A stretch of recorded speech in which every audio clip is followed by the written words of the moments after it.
Hey, what's going on, everybody? Product Pros back at you with another quick review right here. And today we're looking at the MCA003 by Master Collections.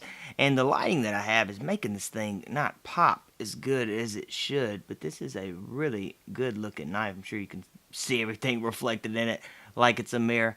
But guys, it is a super heavy knife, all stainless steel.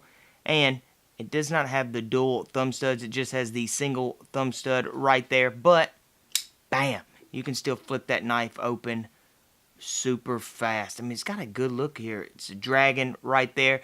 And flames, I would guess. Yeah, because it's not coming back off. So, flames on the blade right here. Master Collections right down there. Clip point blade. So, it has a sharp point right there to it. But again, guys, just a good cadmium coated looking knife. Not really much to it. Got a standard liner lock right there. Now, the trigger on it is rather large, so you can get your finger on it. Let's check it out. Single hand deployment. Bam. Super fast.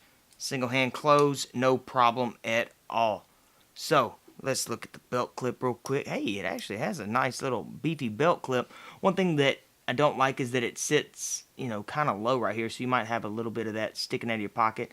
Dual thumb studs, I don't think you would need it on this. Again, thumb stud flops that blade out rather quick as well. So you could use either one to get this knife open.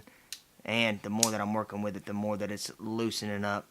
But guys, just a quick review on the cadmium coated. Again, this is the MCA003 by Master Collections. Dragon blade, nice looking knife. And if you want to check it out, I'll tell you what, I'll find the Amazon link and leave it below if y'all want to go check it out. But guys, that's it. Hope the review helped. If you want to see more in-depth reviews on other knives, be sure to go check out our other channel at just Product Probes. And I will see y'all in the next one.